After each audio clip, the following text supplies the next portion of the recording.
أعوذ بالله السميع العليم من الشيطان الرجيم بسم الله الرحمن الرحيم الحمد لله رب العالمين والصلاة والسلام على سيد المرسلين وعلى آله الطاهرين الطيبين وأصحاب الكرام ومن تبعهم بإحسان إلى يوم الدين اللهم لا سهل إلا ما جعلته سهلا وأنت تجعل الصعب سهلا إذا شئت فسهل اللهم لنا هذا الدرس واجعله خالصا لوجهك الكريم وتقبل اللهم منا بقبول حسن واجعل اللهم صواب فلاحينا ورقينا في داري الدنيا والآخرة.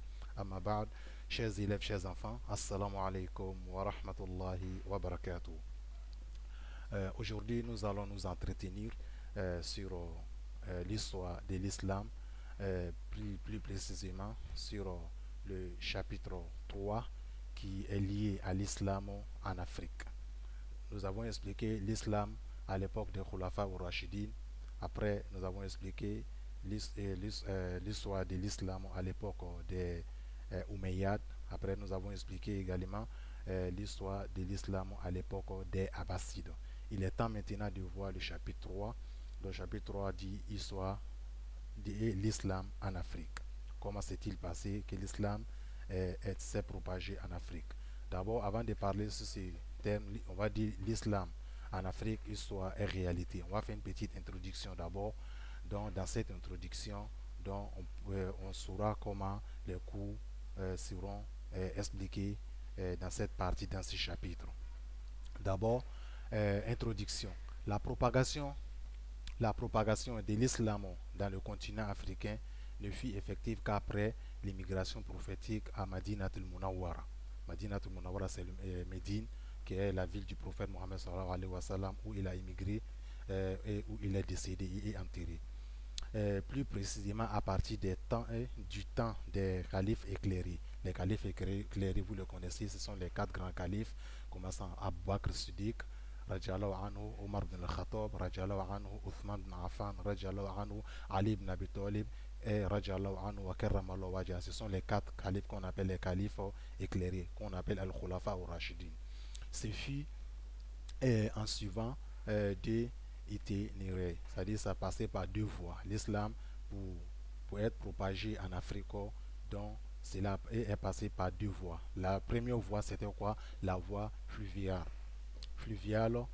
donc, et la deuxième voie, c'est la voie terrestre. Comment s'est-il propagé par la voie fluviale?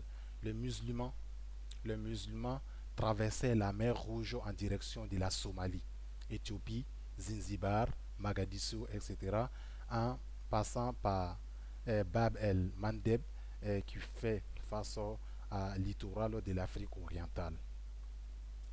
Deuxièmement, la voie terrestre. Les musulmans prirent cette voie pour pénétrer via le Sinaï. Le Sinaï est dans le nord. Le Sinaï, c'est le mont Sinaï. Comme vous savez, étant musulman, c'est le mont sur lequel Allah subhanahu wa ta'ala, Moussa a eu la grâce de parler à Allah subhanahu wa ta'ala et de recevoir sa prophétie d'Allah subhanahu wa ta'ala. Donc, le centre et l'ouest de l'Occident et du continent africain. Amr ibn al-As anhu, était un des compagnons du prophète Mohammed sallallahu alayhi wa sallam, choisit cette situation pour envahir l'Égypte. Après cela, les musulmans poursuivaient le mouvement et occupaient le mouvement d'envahir les autres pays africains et occupaient Alberca en Libye, Tunisie, Algérie, le Maroc, et furent les bases de l'occupation de l'Afrique subsaharienne. C'est-à-dire à travers cela, à travers le Maroc, à travers l'Algérie, la Tunisie, donc l'islam fut propagé aussi en Afrique subsaharienne, qui veut dire l'Afrique noire, l'Afrique de l'Ouest. Donc, qu'est-ce qu'on retient de cette introduction? On retient que la propagation de l'islam dans le continent africain fut réalisée en suivant deux différentes voies de communication. La première voie de communication par la voie fluviale et la deuxième voie, c'était la voie terrestre. Ça va? Bien. Donc, c'est ce qui va nous pousser maintenant à diviser cette étude-là, l'étude de l'histoire de l'islam en Afrique, en trois grandes parties. La première partie, c'est quoi? La première partie se penche sur l'islam et la civilisation africaine en Afrique, l'islam et sa civilisation en Afrique orientale, ça veut dire Afrique de l'Est. La deuxième partie, ou le second, il concerne l'islam et sa civilisation en Afrique centrale. La troisième est consacrée à l'histoire de l'islam et sa réalité en Afrique de l'Ouest. Donc, trois grandes parties. Ça va? Donc, voilà l'introduction. Nous allons commencer maintenant. On va diviser les trois parties en grand A, grand B et grand C. A, B, C. Donc, le grand A, l'islam et sa civilisation en Afrique orientale. Ça veut dire Afrique de l'Est. Quelles sont les réalités de l'islam en Afrique orientale? L'Afrique orientale fut étroitement liée à la péninsule arabique avant l'islam. Bien avant l'islam, ils étaient liés. La première des migrants, la première des migrations des compagnons vers l'Afrique orientale fut chose effectuée vers l'Éthiopie, quand le messager d'Allah, quand le messager d'Allah ne pouvait, sallallahu alayhi wa sallam, ne pouvait pas protéger les compagnons contre la souffrance et la persécution qu'ils subissaient, en dépit de l'essence dont il jouissait, lui-même prophète, du fait de sa position auprès d'Allah subhanahu wa ta'ala et de son oncle Abu Talib, le prophète leur dit, parce qu'il ne pouvait pas les protéger. Or, il devrait rester musulman. En attendant qu'Allah vous offre, qu'Allah vous ouvre une porte de sortie, partez en Éthiopie, terre de la vérité, dont le roi qui n'est lèse aucun étranger. Voici ce que le prophète les a conseillé. Allez-y à l'Éthiopie, et là-bas, ici, il se trouve un roi qui ne lèse aucun étranger. Ce fut la première migration de l'islam, de l'histoire de l'islam, lorsque les compagnons musulmans lorsque les croyants musulmans du prophète sortirent vers le sol éthiopien par, par peur des calamités et fuyant vers Allah avec leur religion. Donc voilà, l'islam est rentré déjà en Éthiopie. Deuxièmement, les premiers exils, deuxièmement, c'est comme ça, d'abord, c'est par ici que ça a commencé. Et deuxièmement, ça va venir, ce qui va suivre, c'est là.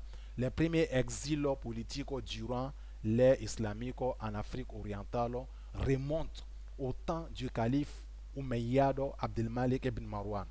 65, des années 65 à années 86 de l'Égypte. Vous savez qu'est-ce que veut dire les Umayyads? C'est la deuxième période islamique qui est venue après la période des khalifes éclairés, les Khulafa ou Rashidin. Donc, l'un des sultans, l'un des rois des khalifes qui s'appelait Abdelmalik ibn Marwan. C'est depuis l'époque et les premiers exilés, les premiers exils politiques ont trouvé refuge vers l'Afrique orientale.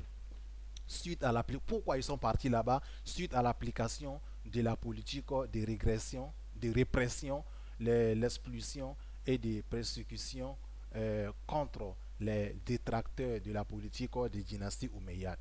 Ceux qui se révoltaient un peu contre les Omeyyades, ils étaient tous expulsés, ils étaient un peu chassés, donc ce sont ces derniers qui sont trouvés. Certains migrants arabes et musulmans sortant en masse vers le Sahel de l'Afrique orientale s'ajoutaient à ces expatriés. Les expatriés, ceux qui sont expatriés de leur patrie, chassés de leur patrie, d'autres musulmans sont sortis comme des migrants en masse pour aller se joindre à ces derniers, donc qui avaient immigré pour consolider la formation des royaumes islamiques qui divisaient l'islam, qui diffusaient l'islam dans plusieurs États du Sahel d'Afrique, tels que la République du Soudan, l'Érythrée, Djibouti, l'Éthiopie, la Somalie, l'Ouganda, le Kenya, le Rwanda, le Burundi et la Tanzanie, le RD, le Congo démocratique,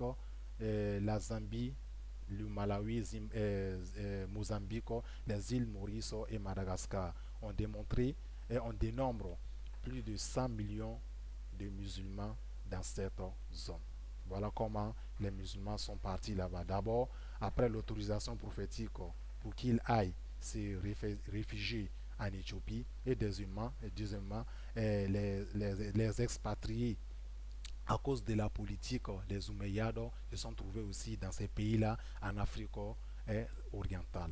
Ils sont des musulmans, donc ils vont contribuer à la propagation de l'islam dans ces pays et dans ces contrées-là.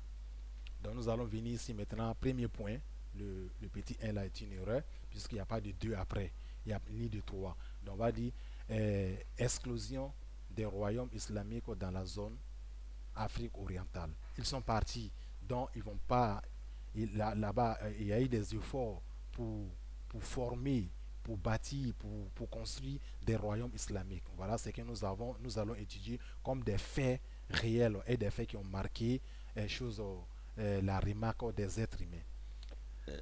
Les régions telles que la Somalie, l'Éthiopie, l'Érythrée et la République du Soudan, situées dans la corne de l'Afrique, étaient connues à l'époque sous le nom du Soudan oriental. À l'époque, ces pays-là étaient connus sous le nom du Soudan oriental. La grande propagation de l'islam opérée dès le 1er siècle hégirien précéda l'éclosion des royaumes islamiques en Afrique orientale, où des centres, des instituts, des mosquées et des écoles de mémorisation du Saint-Coran furent institués. Ces endroits étaient fréquentés par des chercheurs et par des chercheurs de connaissances qui voulaient acquérir des sciences islamiques intéressantes. Les tribus somaliennes nommées nomades constituaient les, auto- les autochtones de cette localité. Chacune de ces tribus avec son origine, sa langue et ses dialectes locaux. En plus du cadre global qui les réunissait, le cadre de l'islam et de la culture arabo-musulmane. Toutefois, ces tribus ne formaient pas un seul royaume au Moyen Âge, mais plusieurs royaumes islamiques qui n'étaient pas unis et ne s'entraidaient pas le plus souvent. Chaque royaume était dirigé par un roi indépendant. Parmi les essentiels royaumes islamiques qui sont nés en Afrique orientale, on peut citer le royaume de Pathé, celui de Mogadiscio, et de Kaloa et de Kaloa ou de Kilwa et de Harar. Voici les 4 grands royaumes qui ont été créés pendant cette époque-là. Pathé, Mogadiscio et Kaloa et Harar.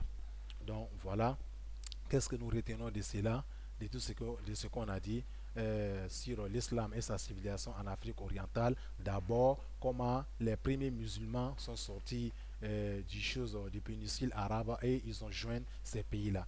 Grâce à l'autorisation prophétique Mohammed sallallahu alayhi wa sallam, qu'ils immigrent vers qu'ils partent vers la Somalie, et deuxièmement la politique des Omeyyades qui était appliquée contre les opposants. Donc ils sont trouvés finalement dans ces pays-là, et à la suite de cela, donc ils sont hébergés dans ces pays, et voilà ce qui s'est trouvé, s'est réalisé là-bas comme des royaumes islamiques. Donc Inch'Allah, dans la deuxième séance, nous allons parler en détail des 4 grands royaumes que nous avons cités. Le royaume de Pathé, deuxièmement de Mogadiscio, le royaume de Kilwa ou de Kalwa et le royaume de Harar. Qu'Allah nous accorde la bonne compréhension, qu'il nous assiste et qu'il nous guide sans cesse vers le droit chemin. Assalamu alaikum wa rahmatullahi wa barakatuh.